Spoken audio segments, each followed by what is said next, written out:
Welcome to the Connectors Podcast, the show that explores the importance of making meaningful connections for personal and professional growth and happiness. We will share how building and recognizing strong connections in life can help you achieve your goals, find fulfillment in your work, and how you can create opportunities to build a purposeful and fulfilling future. Come along for the journey and let's connect.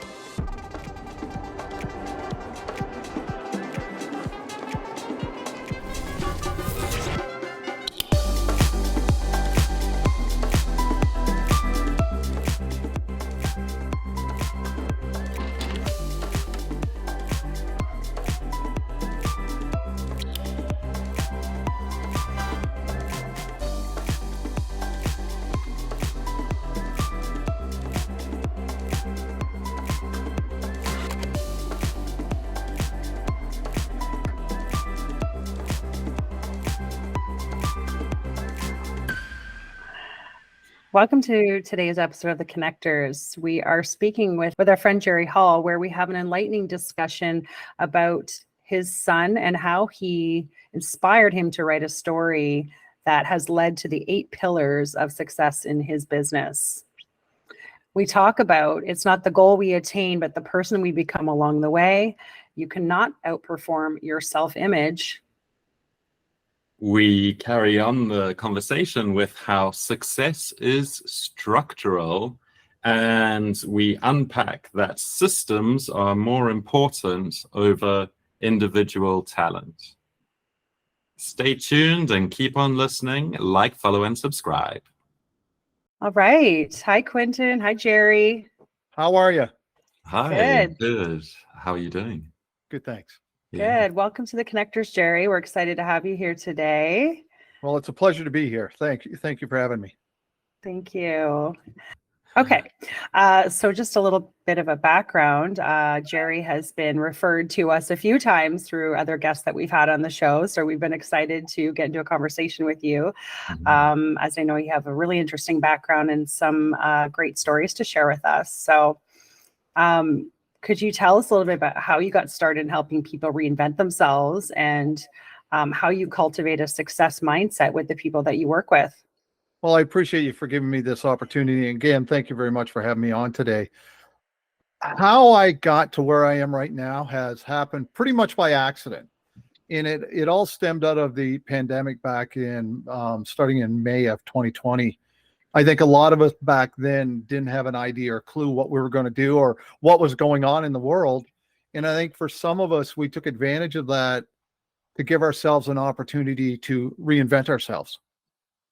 And because at the time I was 55 years old and I really didn't know what I was going to do with the rest of my life. Some of my friends were teachers and they were already kicked back, put their feet up, and they were retiring.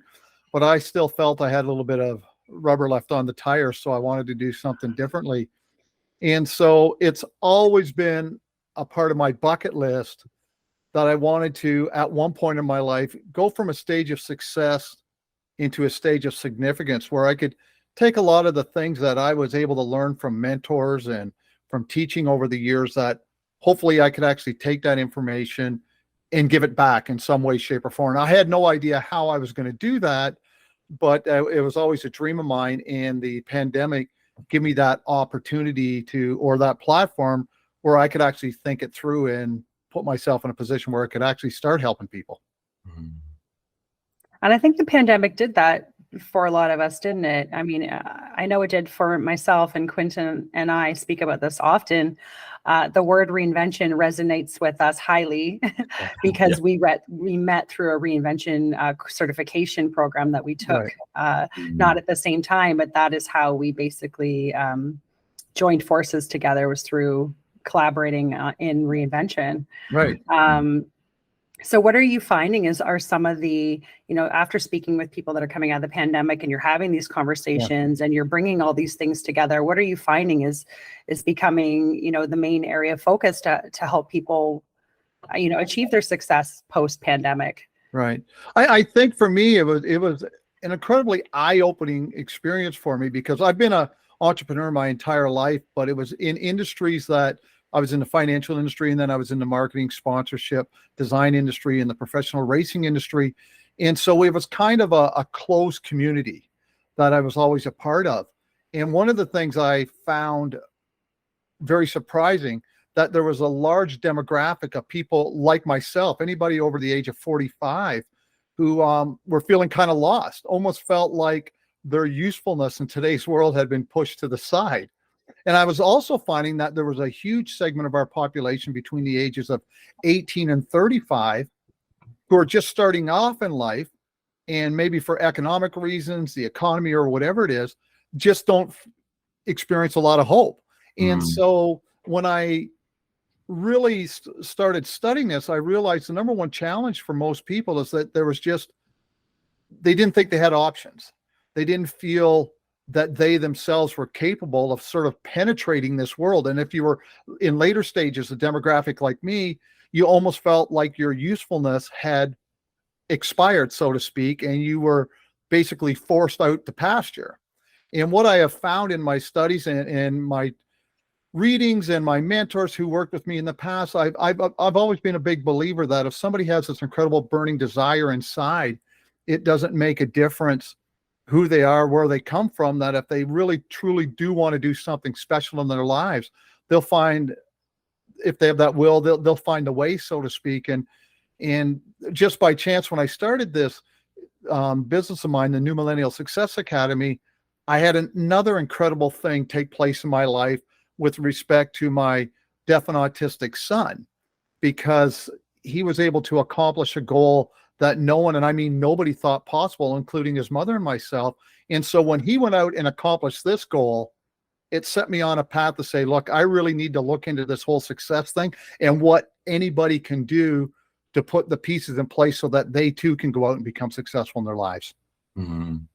I loved the short story that you wrote about Thomas's journey and the steps at the end of how you'd observed Thomas going through this journey and how he had like positive thinking about the future and about his goals and how he was hopeful, and then how he used resources to get him there. It was amazing. It was very heartfelt and a beautiful story from a father.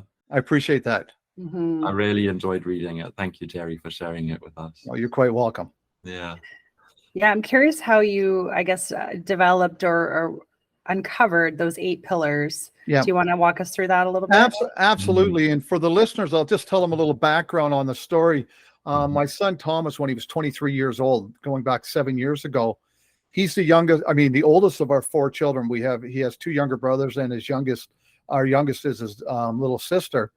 And one of the things happened between the ages of 20 and 23, he started to see his younger siblings get driver's licenses, and he saw them gaining independence. One of them went off to school and they had their own cars. And for him, he wanted to do that himself. But unfortunately, because of just the autism alone, he academically operates at a grade 1-2 level. And you couple that in with the profound deafness, we just knew that it would be practically impossible for him to do that. And it wasn't just us, all the experts, the doctors, the teachers, the therapists, they just said, just on the sheer academic side and writing that test, it just wouldn't be possible. But one person wouldn't listen to that, and that was my son Thomas. So he was very adamant about, he wanted to get a driver's license and buy a car. And so he kept pushing myself, my wife Lisa, and I, and just kept saying, I want to get a license. I want to get a license. And we kept putting it off because we didn't want to disappoint him and say, no, you can't, but your younger siblings can. And so at one point he just pushed enough that we just said, all right, let's go for it. And I'm ashamed to say almost that we were only almost hopeful that when he did fail, he would give it up. But he didn't fail. For about 3.5 years, he got up every day, put on his boots, and he just went to work. And so we put so many different things in place, but he did all the hard work. We had to find somebody who could teach him the driver's manual. And we were fortunate enough to come across somebody who was profoundly deaf himself, but he lip wrote, he could read lips. He'd just come to Canada and he was studying for his PhD, and he wanted to work with Thomas.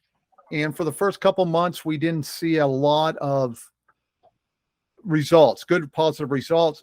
But then this gentleman who was working with Thomas one day started identifying learning patterns that nobody else had ever seen before.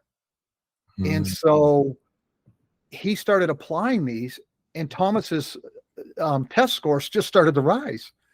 And they started breaking through the 75% threshold, which what you would have to get to pass the exam. And after hundreds of mock exams, 9 months later, he went to the exam center and he wrote the exam and he passed. And we couldn't believe it. Wow. Yeah. So this doctor just really studied him, studied him hard to see how he learned, how he could improve, how he could, I mean, if we could all have that kind of, I think, support to get where we wanted, it would be amazing. But he was deaf himself. So he had a certain appreciation for what it's like to have that kind of challenge. And he understood the autism side, but he was just a really encouraging person, and he worked on repetition over and over again, which is a skill we all need to do to get good at anything. And so when he got that license, the G1, my wife and I for the next 3 months sat in the passenger side of that car, and every night Thomas would go to the parking lot, Westmount Mall, and he would drive around there, and he would back in, back out, just to get the feel for the car. And then he got onto the city streets, and we drove around the city for a while, and then he hit the county roads. And after doing that for about 10 months, and my wife and I exhausted, because every other night one of us had to go out with him for about 2 or 3 hours, and we're spending thousands of dollars on gas. He came to us and said, I want to get my G2. And that would allow him not only to buy a car, but for him to actually drive by himself. And so then the challenge again was, let's find somebody who would be able to actually teach him to drive. And I was shocked to find that there was no resources in the province of Ontario for people in this situation. So we exhausted all the options, and then we got a call back from one of the driving schools, and they said, look, we have an individual who's not deaf, but we're pretty sure he can convey enough information with Thomas to pass the exam. So they literally went out on between 25 and 30 2.5-hour sessions in the car, teaching him how to do this stuff, trying to convey the information. And and then one time, then back in February, I think a couple of years ago, just before the pandemic in 2020, he went out and passed the exam the very first try. I'm not ashamed to say I failed my driving test for the first time. Me too. Me too. But he didn't. And the examiner thought what he did was he said he was perfect. And so he was able to get that. And then he'd saved up enough money, and make a long story short, he was able to buy a car fully licensed and make this dream come true. And then just shortly after the pandemic ended, he was able to go get his G license, because there were somewhat of restrictions on it because of COVID and stuff like that. But now he's a fully licensed driver and fully insured, and his life's never been better. What a wonderful story. I'm just blown away. I mean, if I think about the things that I've given up when I've tried them, it's been hundreds. And to see, I've heard a few things you say a couple times, repetition, perseverance. We all possess those things, but it's, I think, getting in the habit of practicing them. Yeah. And oh, sorry for interrupting. Go ahead. Oh, no, go ahead. No, I was really quite amazed by the whole process, because you're absolutely right. Repetition, anything, if we want to get good at anything, we call it practice. Most people, if it's in a sport or wherever, we just practice things over and over and over again. But to take what my son did and sort of like convey it into why I started the business, it was a really funny thing. Is after he had got his driver's license, I was really, as a father, incredibly proud of him, because it was something that nobody thought he could do except for himself.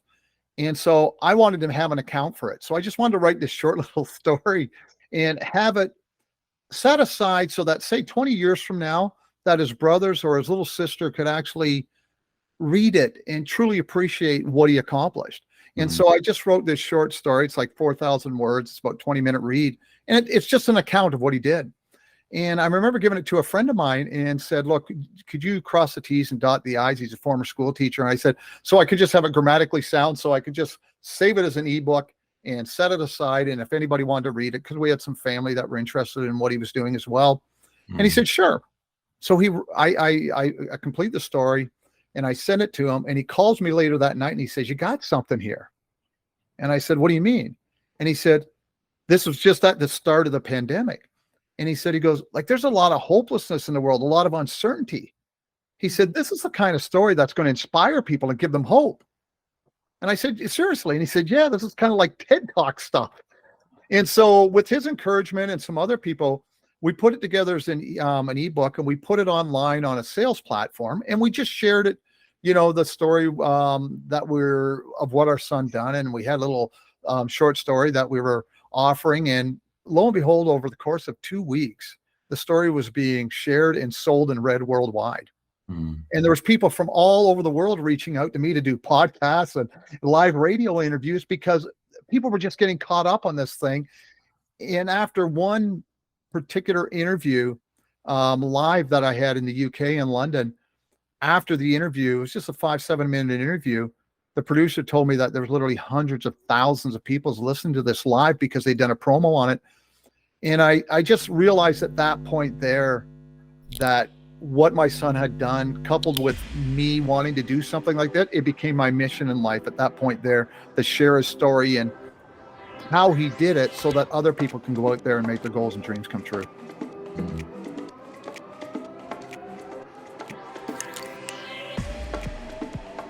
If you've got a story inside of you, consider pitching it to us, the Connectors. Get in touch with us on any of our social media platforms, and either Joe or myself, Quinten, will get back to you. So come join us on the show and let's connect.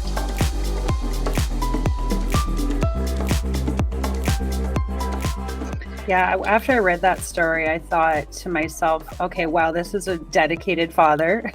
I appreciate that. A dedicated family, because it wasn't just you. It was, he had a team of people and support that he needed. And, you know, if I can reiterate this again, we talk about that in the show, that you need to surround yourself with the right people at all times to succeed.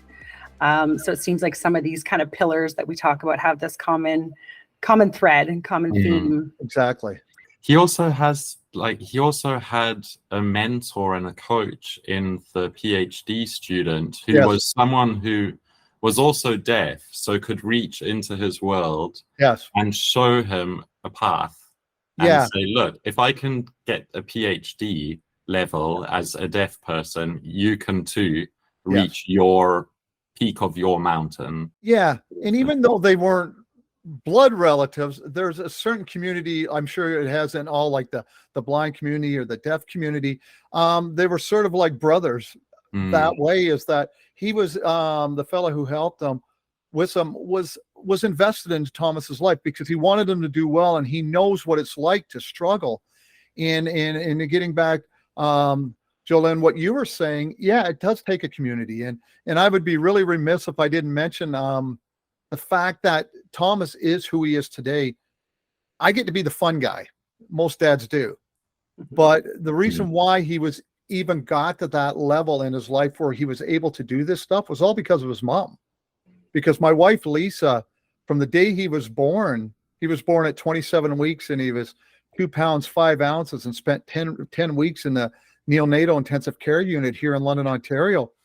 And from day one, he became my wife and his mother's number one priority.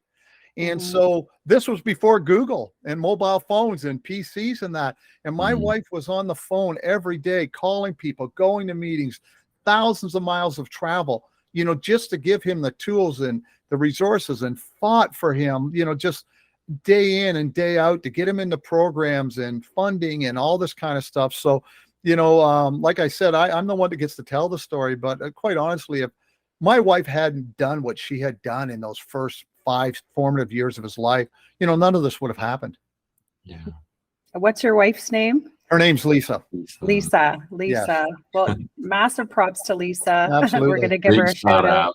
Yeah. Mums get it done. Mums get it done. We do. I'm curious about Thomas. Is he very determined, like, and strong-willed as a person himself?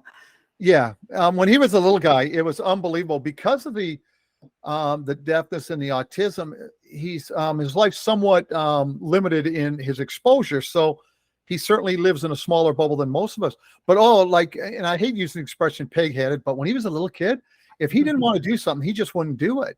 And he was very, maybe it's because he had a certain degree of OCD as well too, is that when he got focused on something, it was amazing. And even now with his car, if he wants to fix something, before I can even get it to the shop, he's actually tearing it apart, fixing it himself, going on YouTube now, figuring out how to do it. And I will tell you, one of the incredible things happened that I never expected to happen, because there's so many wonderful things, the ripple effects from our accomplishments that we go into different areas of our life that we never thought we would. When he accomplished this goal and got his license, it changed his way of thinking too. His vision got bigger. So he does things now in his life that I never even imagined. Like his vocabulary's increased dramatically, his writing skills. He's taking up things like cooking and baking, and it's so he'll watch stuff on YouTube, and then he sends my wife and I out for a list for foods, and it's his entire world, because he climbed this one Mount Everest in his life and was able to break that barrier. And so what it did, it opened up this floodgate of possibilities and opportunities. And that's what happens in all of our lives, that it's not just the goal we attained, it's who we became along the way, and the skills we developed, and the resilience and the perseverance and the belief in ourselves, so that when we do bust through that door, there's a lot bigger space that we can go out and explore and conquer as well. And I've seen this with Thomas, and quite honestly, I never expected that to happen. Mm. Apologies, I'm looking down. I'm just writing, but I love what you just said there. It's not the goal we attain along the way, but the person, or not the goal that we attain, but the person we become along the way. Oh yeah. And I couldn't agree more with that. And goals, I do find give you confidence. So when you reach a goal, it's not that the end destination. Sometimes you get there and you're like, oh, I thought it might feel different. Right. But that's why it's good to give your, take time to give yourself props for like little milestones that you reach. And, if you're working with other people, you celebrate a team when each time you reach a goal, and it's that journey along the way that definitely does make you a different person. Yeah. Mm-hmm. Absolutely. And we found with and I've done this in my life, and I do it even more so now with Thomas, but it was kind of like, I've always believed that when you do have an identifiable goal, something that you want, you have this burning desire for, you certainly, you go out there and you find out, yeah, this is what I want to do in my life. And then you break it into incremental steps coming back. So that right down to what you have to do on a daily basis, what you have to do in a weekly, monthly, quarterly, and all that. But you also have to have road markers along the way to identify that you're making progress. And then when you do hit those road markers, you got to celebrate it. I'm a big fan of chocolate cake and that. So it's not uncommon for me to just grab a cake, not just because I love it, but to come home and celebrate certain milestones as we reach it. So many people think that until you get the brass ring or you hoist the cup, you're not a winner. It's not. That's not the case at all. It's every day you get a little bit better, you improve a little bit better. And we saw it with Thomas, just the confidence level and the belief level in us that just maybe this thing's going to happen.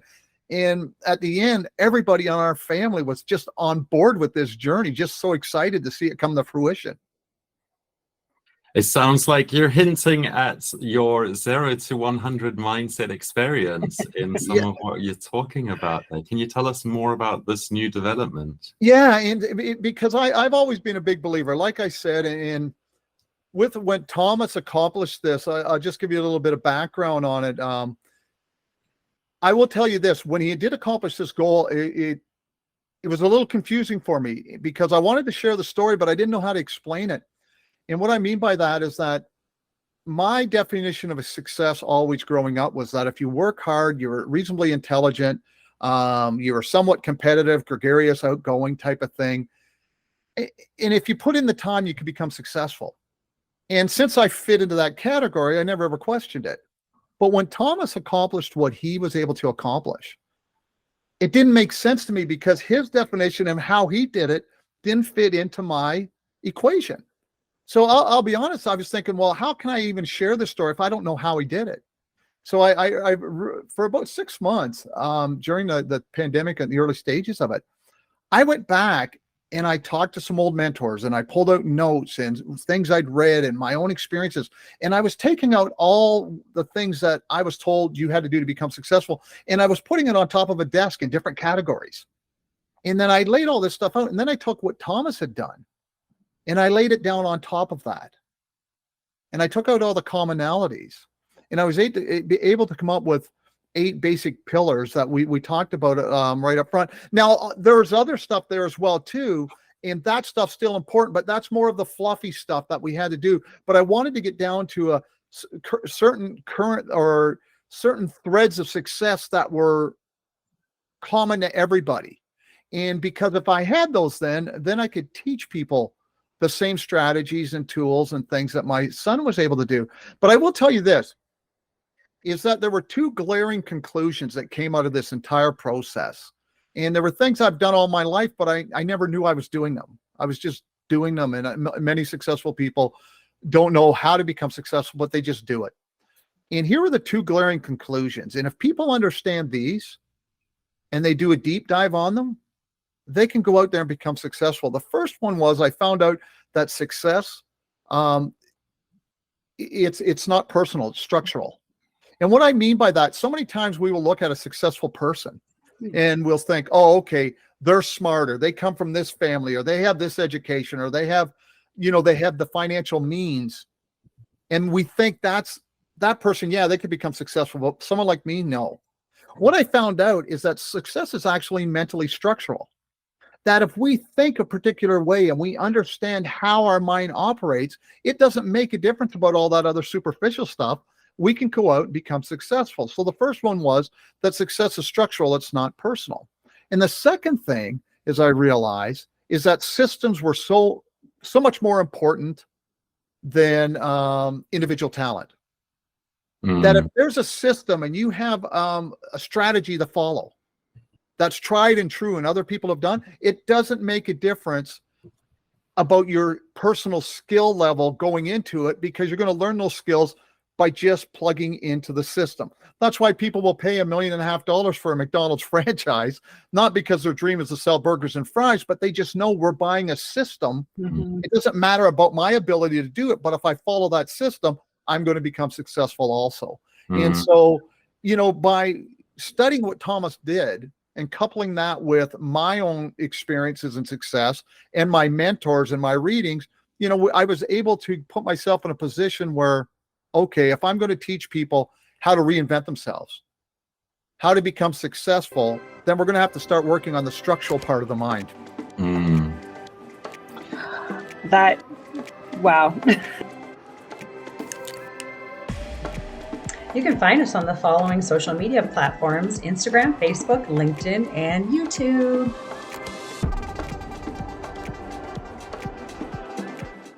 It just resonates with me well, but also blows my mind, because I just think I grew up in an environment where success was determined by, certain benchmarks, like, you have a nice big house, you have a great job, you make a certain amount of money, you have a nice car, you have the kids, you have all the things, all the visual things that we see on the external. Right. That this is the first time I've heard it explained in such a way that the structural component, I understand. Yeah. My definition of success the last 8 years was being a great, a single mother to my son. Right. And so I focused heavily on that component for myself. And I'm the only one that could determine what that looked like. Right. Yeah. So, and I think that's what is what you're saying. It's the structure that we work within. Yeah. And, but although it was personal as well. It was personal as well. I heard the perfect definition of success, and I stole it from Earl Nightingale. And he said, success is the progressive realization of a worthy ideal. And that worthy ideal is what's important to you in your life. That if every day you're progressing closer and closer to that, like Thomas did, then we're a success in our life. So many times, like I said, people, it has to be the ring, or it has to be hoisting the cup. It's not. And we beat ourselves up way too much because we haven't done that stuff yet. But if you're getting just a little bit better every day, you understand the difference it can make. I was at this seminar once, and the speaker said, he goes, look at this. He goes, if you're on a straight line, walking down the road, and you just make 1/4 of a degree move to the left. That's no big deal. Nobody's going to notice it. But if you keep on that track a year from now, you'll be 100 miles away from if you stayed on the other one.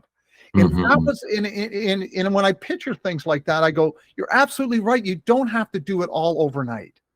If you just get a little bit better every day, and that's what I strive to do in my life, and that's what I teach people. I said, look, it took us 50 years. In my case, it took me 55 years to get to where I was at that stage of my life. I'm not going to change it overnight, but I can start using strategies and techniques, and I can compress time frames. Like I tell people now, I said, I want to show you how to compress decades into days, because what took me decades to learn, I'm taking those skills and techniques now and showing people how to completely revamp their life over the course of 7 to 10 days. Do you find go ahead. Go for it. No, go for it.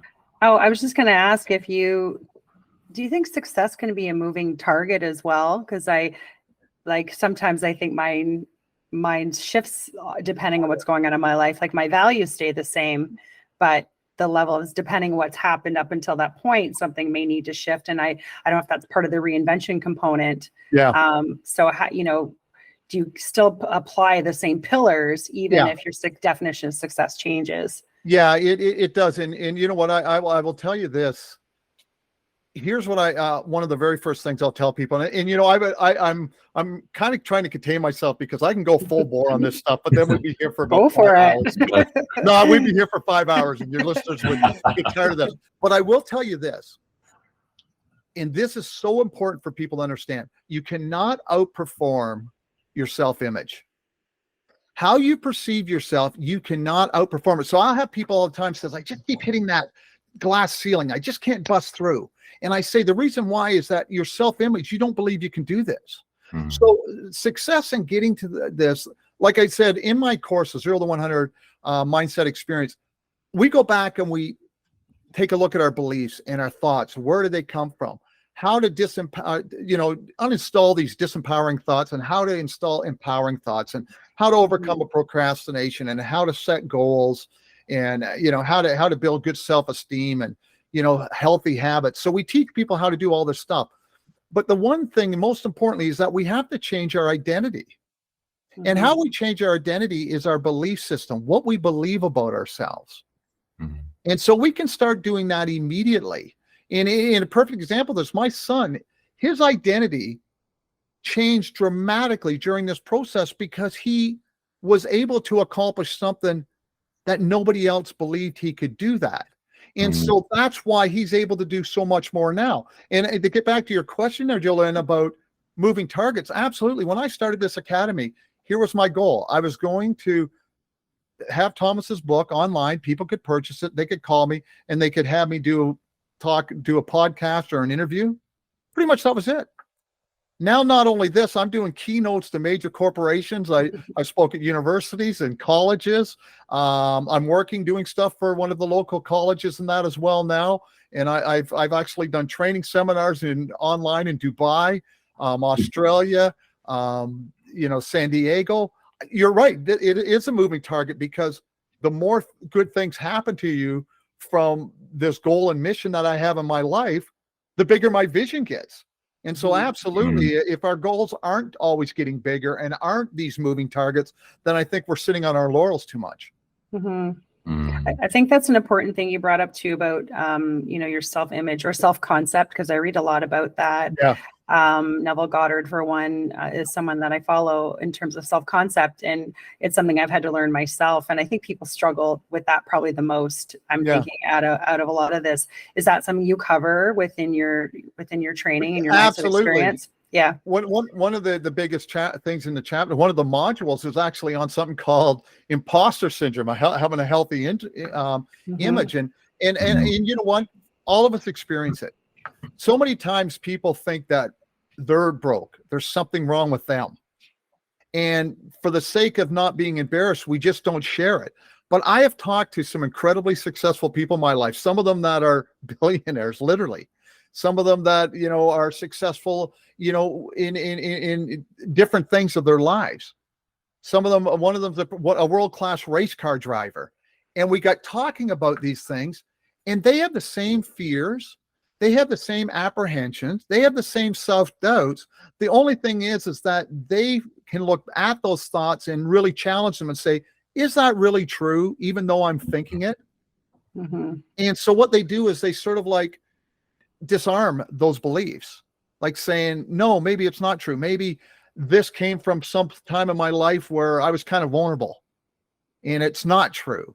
And the problem with most people, unfortunately, is that all the things we were taught as a kid, and, you know, we believed them at face value because we had no reason not to believe them. And up to the age of 10, 7 to 10, for the average person, we don't have the ability to critically think. So everything we were told as a kid, we took it at face value and we never challenged it. And 99% of people today, as full-grown adults, still operate on that belief system that they developed as a child, and they've never challenged it. So what I do is I help people challenge that, and it's amazing how quickly somebody will say, no, that's not true. Why would I even believe that? And once you get to that realization that you control your thoughts and you get to control what you believe and don't believe, it's this aha moment that happens in people's life because they realize that I have complete control over my mind and I have complete control over my life.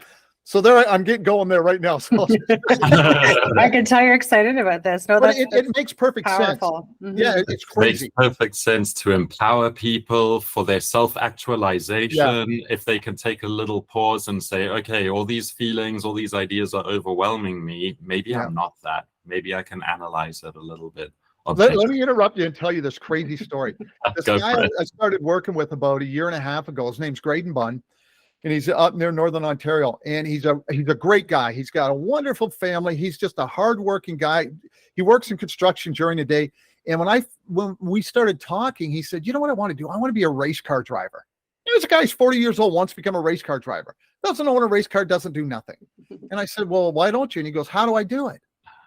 So we started talking and you know, say, well, look at options. And I told him, I said, you have something that's called an RAS in your head. It's called a reticular activating system. And he goes, what's that? I said, well, let me ask you this. I'll show you what I mean by this. Have you ever bought a car and then you're driving down the road and you know what you see? Everybody else who owns that car, right? Not because there was a major sale and more people bought it. It's because your mind has this incredible ability. Over the course of a day, you have 60 or 70,000 things come into your mind. This reticular activating system has the ability to sort through all the useless gunk out there and bring the things into focus that are relevant to what you like and want in your life. And that's why you just see that thing. That's why you'll be at a coffee shop. You'll be incredibly loud, but you'll hear a conversation across the coffee shop talking about something that's of interest to you. So I explained that to him, that he has this reticular activating system, or an RAS. And I said, I'll tell you what, Graydon, if you focus on this is what you want to do in your life, you won't believe the opportunities they'll start presenting, or the things you will see that you never saw before. They were always there, but you just weren't picking up on them. 1.5 years later, this guy has raced for 3 different race teams in 3 different series around Ontario. He and his best buddy have started a racing podcast, which is now almost becoming #1 in Canada. Awesome. Because this was his passion. It was always there, but nobody, and he told me, he said, Jerry, I just never believed a guy like me driving a front end loader every day had the chance to do that. And I said, but a lot of people told the deaf autistic kid he'd never get behind the wheel of a car one day, and he never listened to them either. And guess what he's doing? And that's the key, and that's the message I want to get out. This is how we reinvent ourselves, is that we don't listen to other people. I believe I'm strong in my faith. I don't believe God makes junk. I believe we're his most incredible creation in this universe. And I truly believe there's not a person on this earth that wasn't created to go out and do something special. We've just got to clear away all the gunk and find out what that is and make it happen. Do you think people have a fear of what they'll lose if they don't move forward with their, their goals? So, what I mean is, the people that are currently in their lives, they may have to make a major shift, and those people might fall away because they may not understand, this goal or what you're trying to do, or maybe it means that you're not hanging out on the weekends and going out and all those kinds of things. And I think there's a big fear that people are afraid of what the unknown is as well, right? Yeah, you nailed it. There's two, in my experience, and again, this just comes from my experience of talking to people. There's two major fears that people have. Number one is that they don't know what they need to know. And that's easy to fix. You just take the time and learn it. But here's the big one, is that most people are afraid about what other people are going to think of them, especially if they fail. And I'll tell you, I still deal with that to a degree, but when I was younger, I used to always be fearful what my family would think, my friends would think, or who does he think he is? Like, come on, give me a break. And then somebody said something to me a little while ago. He goes, you know what? You'll stop worrying about what other people think when you realize how little they actually do think of you. Because let me ask you, 99% of your thoughts today were only focused on you and your family and your life, right? They're not thinking about you. So I always tell people, get off your high horse. They're not looking at you anyways. So don't worry about what other people think, because they're really not thinking about you anyways. And what I'm noticing is the people that aren't doing anything themselves are the ones who tend to want to speak up and say something to you. But the people that are trying something, they're the ones that are there going, you can do this. Exactly. And you're right. We will move from different circles. Some people, we have friends, seasonal friends. Doesn't mean they're good, doesn't mean they're bad. It just means that they're there for a season of our life. Now, there's certain people that have come through my entire life with me. Not just my wife and my kids and my siblings and my dad, but there's other people, because we have a commonality about it, what we want in our lives. But you're right. There are some people in our lives that, not that we leave them behind. They'll just go down a different path.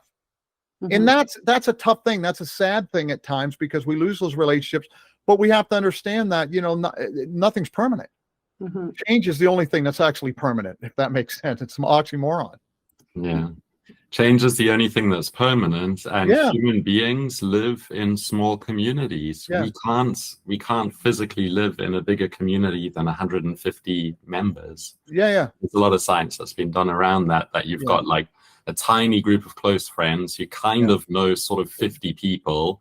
There's another 100 on the extremities, and then that's your world. That's it. And for me, because I deal with a lot of people from a professional point of view, my circle is very, very tight. I would say there's maybe 2 or 3 really key people outside of my wife that I would share my utmost feelings with. And I'll be honest, they're family, and so that's about it. And so, but that's okay. Some people like those big circles. I don't. I shouldn't say I don't like. I like being very social with people, but it's like you have your own little mastermind group of people who support you, and I can honestly say that the people closest to me, I want for them what I want for myself. And it's nice to have people that if you do fall, they don't say, gotcha. No, they'll say, what can I do to pull you back up? And those are the circles that are really genuine and authentic in our lives. And that's what gives us that community. And that's what connects us with those people.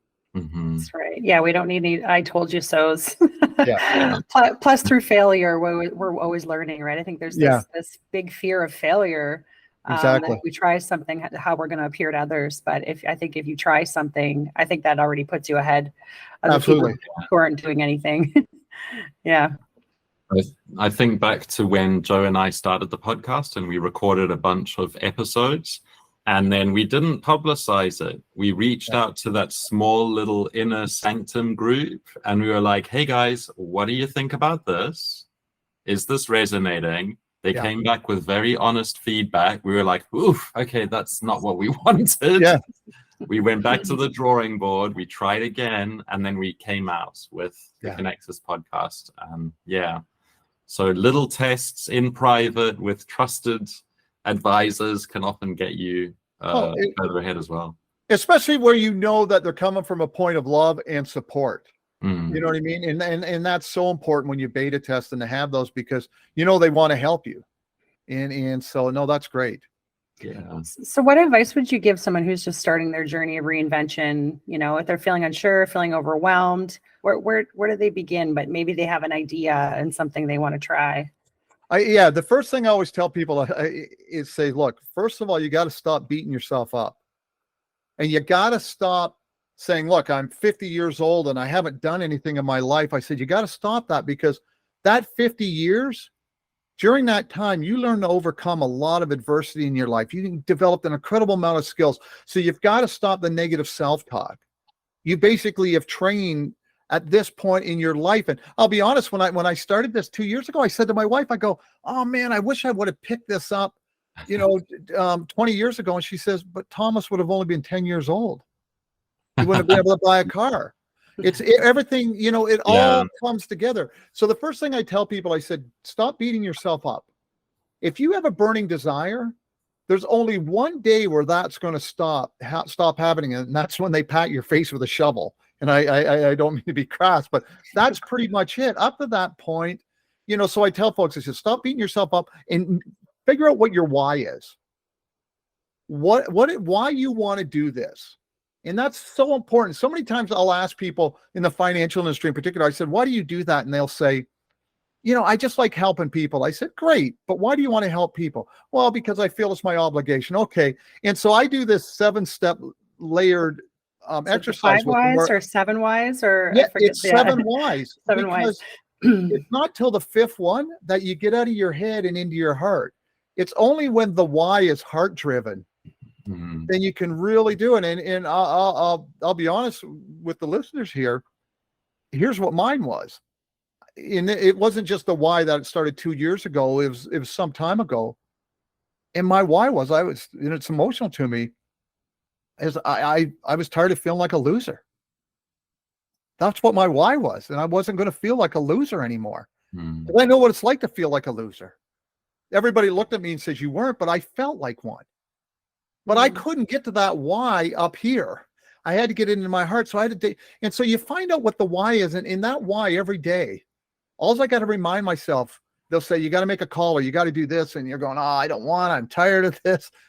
I said, no, I don't want to be a loser. I don't want to feel like a loser. And believe me, it gets me going. And so, and I always tell people, say, well, I don't know what I can do. I don't know what my skills are. I don't know how I can make a difference in people's lives. And I'll tell you this, I'll say, look, you're most qualified to help the person you used to be. So you look back at what you've overcome in your life. See, I didn't feel good about myself at one stage of my life. And here's what was ironic about that. If you had seen me from the outside in at that time, you would have thought I was one of the most successful people you knew. Nice home, nice part of the city, beautiful family, nice cars, doing the holiday stuff, all that kind of stuff. And I didn't feel good about me at all. And I didn't like that. When I went to bed at night, my eyes were like snowballs staring at the ceiling, not happy about who I was. And so I've taken that experience and said, I don't want to feel like that. And I don't want other people to feel this way. So I can show them how to do that because that was me. And so that's what I realized. I am most qualified to help the person. And I found out there's a lot of people out there that feel exactly the same way I did. And that's the same thing in everybody's life. My son, Thomas, can teach people to do something, not just drive a car, but to do something they didn't think was possible. He can show them that, yeah, they too can climb a Mount Everest, even if nobody thinks they can. And that's the wonderful thing of us as human beings with our experiences. What we've done enables us and qualifies us to make a difference in other people's lives. I provide a lot of free content, and it allows somebody to access if they want to get a hold of Thomas's story, or if they want to enroll in the 0 to 100 Mindset Academy. They can do that, or they can follow me on all the social media links. But right now we have the one course, and we're also providing all the free content, and it's an opportunity where people can share and reach out to me and say, look, can you help me? And that's what I'm all about. And hopefully if I can't help them, I know enough great people out there who I can lead them in the right direction to get to whatever that is they need to do to get to where they want to get in their life.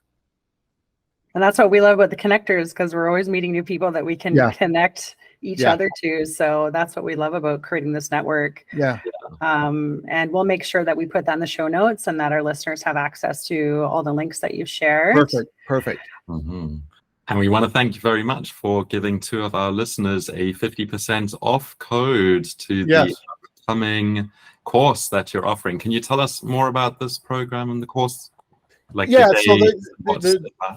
The 0 to 100 Mindset Academy or Mindset Experiences, I was fortunate enough to record it live. I tried to record another course during the pandemic, but it was me standing in front of a camera in a closed studio, and I kind of worked better and when I'm in this kind of element here talking with people. So I recorded it back in May, and it's in total, it's about 4.5, 5 hours of instruction. It's broken down into 8 modules with exercises at each one. And each one of these exercises and each one of these modules, they cover the tools and the resources and the understanding for the things that I had to deal with so I could get to where I want to go. And they deal with the things that 99% of the people I'm working with. So like I said, at first, we talk about our mindset and why we think the way we do. And then not only that, we do a sort of like take an inventory, a mindset inventory, like, what do I believe about this? What do I believe about that? And then we challenge those thoughts, those beliefs, saying, is it really true? Maybe it isn't true. Maybe there's not enough facts and figures to substantiate it. So how can I start thinking differently? So we talk about taking those things off and disempowering those thoughts and creating new habits. And there's before we go here, if you like, I'll give you a really neat little example on how people can set really good habits very, very quickly and stick to them. So we teach people how to do that, and we teach people how to develop a good self-confidence, and then deal with probably one of the biggest issues most people have in business and in life is to deal with procrastination. Because I found that if people are very good at taking action, massive amounts of action, and not procrastinating, that's the key. That's when you get things done in our lives. And most people procrastinate and they think it's a character trait, meaning that they're lazy or they're not motivated. It's not. Procrastination it's not a cause. It's an effect of some other underlying issue. And once we address that underlying issue, it's amazing how fast we can start getting things done in our life. And there's just simple strategies you can do to fix that as well too. And we cover all that stuff in the course. And I'm overwhelmed by the response we're having with it. And I'm overwhelmed with the testimony as I get back. And my gosh, we got guys driving race cars that never thought they could ever do that as a result of doing that stuff. So yes. So what I will do is I'll provide you a code so that if 2 people, you want to give it to 2 people or have a raffle or whatever it is, I'll give them a code and it's 50% off. It's $99 US. So believe me, I put 3 kids through college and university. I know what tuition and costs are and the courses I take. So it'd be half price for $50 US. So I'll get you that code as well too. That's amazing. Thank you. That's for very, offering very, that. Mm-hmm. Yeah, that's super generous of you. And I definitely encourage anyone who's listening to read Thomas's story, to look at the New Millennial Success Academy, to sign up for the course. Yeah. Even $99 is not a lot. No, it's not. It really isn't. We're all used to. That's less than a night out. Yeah, pretty much. Yeah, these days, absolutely. Now, exactly. You said something that made me think of something else, and I don't want to put you on the spot. But no, go ahead. You talked a little bit about. So someone who might be a procrastinator or someone who hasn't figured out how to get around their self-concept, or, that for someone who's maybe been through a lot of trauma, that might be difficult, right? And as far as what I do know is that sometimes procrastination can be because of trauma. It's hard for someone to move forward because maybe how they might have been berated in the past, or who knows what their experience was. I'm just curious if you ever encounter, are the people that usually take your program, they're already signed up, they're in it, they want to do it, so they've kind of already wrapped their head around that mindset? Or have you ever experienced anything or anyone where it could be a little bit of a struggle because there's some of those underlying things? Yeah, and you know what, and I'm not going to ever come across and say, folks, I'm the be all end all. I dealt with a fella and his wife, talked to them individually and together as a couple, and there were some things that had happened in their family, some incredible pain and loss that they experienced, that a professional counselor or therapist would have to be brought into that to do that. And I would never ever take that on and say, look, I can fix this. I can be empathetic because I think I'm very good at looking at somebody's situation and seeing that, this is a real issue, this is a lot of pain they're going through. But I certainly would never misrepresent myself or them by saying we can fix them through that, because there's some real trauma that people have gone through in their lives, that the best approach is to go to somebody who is professionally trained to deal with that stuff. But I have found that I would say 95% of the issues that people have and this is exciting for all of us, it's carburetor adjustments. It's mindset, just changing our perspective on things. And when we do that, and we start believing that, yeah, maybe I can do that. It's not just that person. It's not just that person. It's not just that person. Maybe I can do it. Mm-hmm. And I'll tell you, when people give me these success stories saying, you wouldn't believe it, I did this, I knew they could do it, but they just never believed they could do it. And it's the most exciting thing in the world. So yeah, there are people with incredible trauma and stuff, and I certainly never want to make light of that. But for most people, we can do some simple fixes. Takes the time, though. They got to put the time and effort into this stuff to constantly get better on a daily basis to improve. But people can start seeing change immediately. Amazing. Yeah, I think once you're committed, to positive self-talk, positive reinforcement, working with positive people that are going to help with that mindset shift, it can do wonders for sure. Absolutely. Yeah.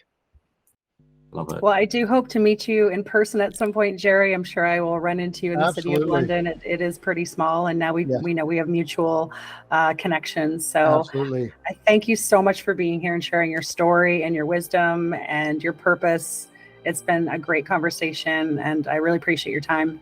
Absolutely. Yeah. And it's actually, I just love getting out and chatting with new people, and you guys are doing a fantastic job. I've been following your podcast as well too, and each week, it gets better and better all the time, and that's what we're looking to do. So I love listening to it too, and it's been an absolute pleasure for being you guys having me on today.